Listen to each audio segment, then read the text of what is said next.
it really started a cycle of perversion. Welcome, everyone. This is Rebecca, the Bold Advocate, and I am here with Jasmine, owner of Christian Body Image and the Modest Movement. Jasmine, thank you so much for joining me today. Yes, thank you for having me. I am so excited to be on here talking to you, and I just love the work that you do, first of all. So kudos to you because this is not an easy task for you for what you're doing. And so I'm glad I'm here and able to communicate with your audience. No, I am so thankful that our paths crossed. When I saw your page on Instagram and then I went to your website and I downloaded some of the free content that you have on there, I just felt like it was providential. So I wanted to make sure that we had a great conversation and we recorded that. And I think our audiences will be mere benefactors of this discussion. Yes, I believe so.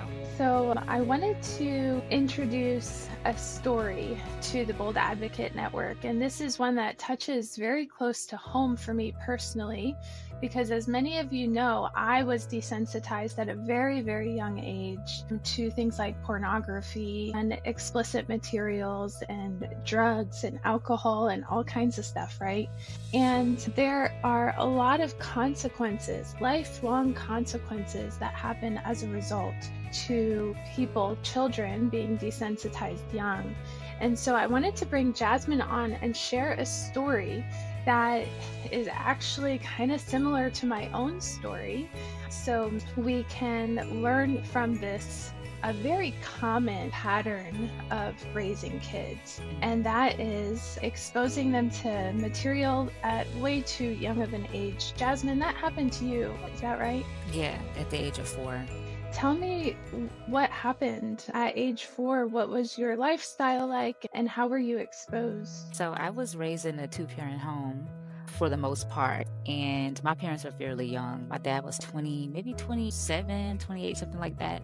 So young parent of 3 kids at the time, and my first exposure to adult content was at 4. And it was in a way that some people might not think it was really serious, but my dad, he might not have thought anything about it. He wanted to watch this new movie that had came out in 1996 called Booty Call, and it's with Vivica Fox, Jamie Foxx, Bernie Mac.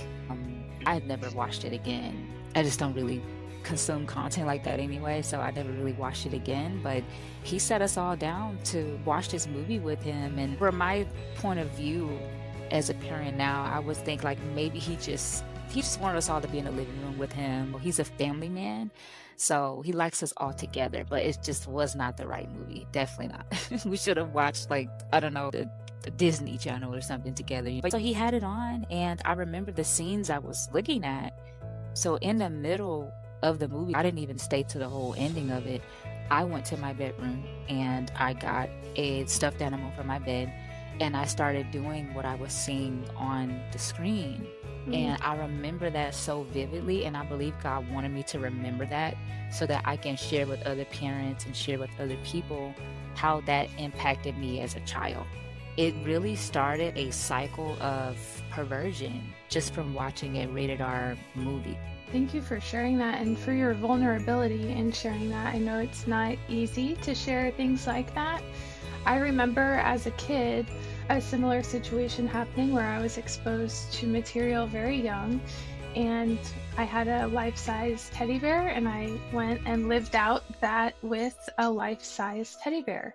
Today, what we find is a pattern of kids having access to their cell phone and gaining access to pornography at way too young of an age, and then living those scenes out with other kids. And so it's a horrible, horrible pattern of abuse that we're seeing on peer-to-peer. Yes. So I guess my follow-up question would be, when you became an adult, did you confront your dad about that? I never have. This has been a memory. I've never shared it with anybody. I think I may have told one friend in the past because we were talking about similar things, but I had never just talked about, well, my first exposure to masturbation, all these things was because I saw a movie and I was like, why did I remember this? When you're 4, you don't really, some things are very, you do lose the memories of a lot of things when you're that age, but that is stuck with me. And I think God wanted me to know that so that I can further protect my son and other children coming up in my generation, and also to understand how the spirit realm really works when children are exposed to these types of things at a young age. And like you said, the peer-to-peer, I begin to see that in my own family. And one thing that I do know is that the people before us, like my mom and her generation and before her, they were doing that too. It was the same thing with them, they were molested and they were sexually abused by uncles and stuff like that. And so since having the understanding now, I'm like, wow, this was an open door just to continue that cycle in the next generation. I actually just had a conversation with some family that was in town, and we talked about how the previous generation, things like this, these topics were so taboo. They wouldn't even talk about sex in the home. Anything that happened in the home stayed in the home. Nothing left the four walls of the home. And so now we have a generation of people who are tired of not healing. They're tired of not talking about these things so they can heal. And it is ruffling a lot of feathers to talk about generational abuse and how those things have had a major impact on us, and how it's even become difficult to break those curses, to break those patterns of sin in our generation, so that way those things are not passed on to the next generation. And you mentioned that you've taken what you've learned as a child and changed the way you parent so that way these things don't happen again. So what are some practical tips that you would give our listeners to prevent children from being exposed at an early age to explicit material? Yes, so anybody who is, whether you're a believer or not, I believe that you should know and be very aware of what's in your home. We like to consume different things, and so knowing what you have available that is rated R, that is even games, like, children play games and stuff too. I think a parent knowing is really important, because then you can help your child not get exposed to those things. And then if they are, because it's not like we could just pick out every little thing, and sometimes they go to school or they go to somebody else's home and they're not as vigilant, then you can express education of it when they are exposed. And I like what you mentioned. You said that people not wanting to talk about sex, not wanting to discuss these things, and how it's not really healing to stay silent. Well, these different things, they thrive in silence, of your child finding stuff and not saying anything to the parent because they may not know it's wrong, or they might feel their conscience might be telling them you should probably hide that. These things thrive in silence. And so talking about it, knowing what's in your home, I think is the most important thing. And this is scripture that comes to my mind, actually. God says that my people perish because they lack knowledge. And so there is a perishing or a hurting and a harming that happens when you don't know things. So that would be my tip for parents, is the knowledge and the education to your child. I agree 100% on that.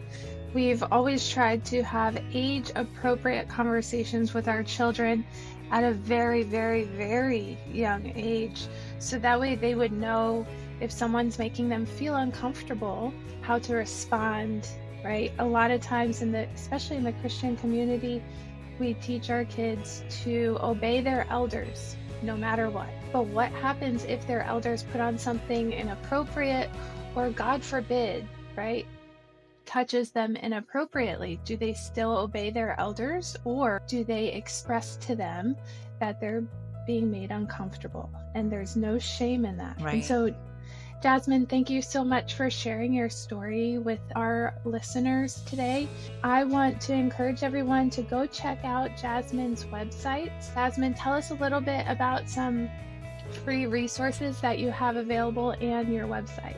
Yeah, so Modest Movement Ministry was given to me by God in 2015, and I have been teaching about the importance of modesty and purity with our bodies. My tagline has always been, "You are more than sex appeal. You're created in the image of God." So, women, we have a lot of exploitive things that go on for women in our bodies, and so it's something that I have been teaching and preaching about. And so you can go to modestmovement.com. You can read some of our blogs. You can also download our modesty playbook for free if you're interested in, well, how can I dress more modest? What is God's heart about it anyway? Then you can download that resource. Our newest project is Christian Body Image, because I am a dual certified body image and self-esteem coach. And the Lord wanted me to get one-on-one with women dealing with those image issues that we have. And rather than just preaching it, it's like, okay, well, go one-on-one and figure out why as a woman doesn't see herself in a pure way. What is that thing in her past that's maybe holding her hostage? And so you can also download a resource there if you're struggling with insecurity, how you see yourself. We have free courses over there at christianbodyimage.com. And I'm excited to do this work because I know it really helps. And I know that it's really coming against the kingdom of darkness in this area. So that's a joy to work with the Lord in this type of space. Amen. And you're doing such a good work. I know that this is something that our culture of death needs desperately. Jasmine, thank you for the work you're doing. Everybody go check out those websites, download those free resources, take the free courses, do all the good things, and let's equip the next generation to just say no to these horrible things that can change their life, possibly forever. Yes. All right. Thank you, Jasmine. Thank you.